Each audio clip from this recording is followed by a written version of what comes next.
नमस्कार, स्वागत आहे तुमचे आमच्या चॅनलमध्ये। आवाज महामुंबईचा, शोध बातमीचा, कौल मनाचा।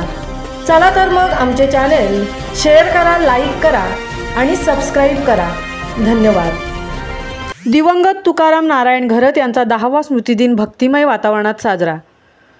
आंतरराष्ट्रीय कामगार नेते तथा काँग्रेसचे रायगड जिल्हाध्यक्ष महेंद्र शेठ घरत यांचे वडील दिवंगत तुकाराम नारायण घरत यांचा आज 10वा स्मृतिदिन भक्तिमय वातावरणात साजरा करण्यात आला। यावेळी महेंद्र शेठ घरत आणि शुभांगी घरत, कुणाल घरत, सेजल घरत यांनी स्वर्गीय तुकाराम घरत यांच्या प्रतिमेला पुष्पहार अर्पण करून आदरांजली वाहिली। माझ्या वडिलांनी संयुक्त महाराष्ट्र चळवळीत सक्रिय भाग घेतला। 1 वर्ष बेळगावात कारावास भोगला। त्यावेळी समाजासाठी आईवडिलांनी खूप केले आहे। आईवडिलांनाच मी देव मानतो, त्यामुळेच मी आज भक्कमपणे उभा आहे। साहजिकच समाजासाठी जे जे करता येईल ते मी नित्यनेमाने करत आहे, अशा भावना महेंद्र शेठ घरत यांनी वडिलांच्या 10व्या स्मृतिदिनी व्यक्त केल्या। यावेळी बुवा गणेश गोंधळी, पखवाजवादक विशाल मोरे, तबलावादक धनंजय खुटले, धर्मा पाटील तसेच कोरस यांनी सुश्राव्य भजन सादर केले।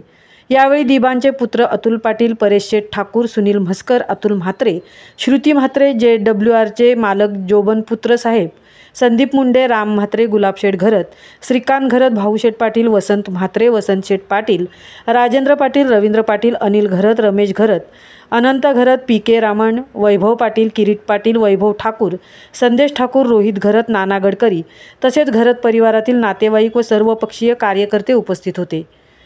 आवाज महामुंबईचा चॅनेलसाठी विठ्ठल ममताबादेसह तृप्ती भोईर, उरण।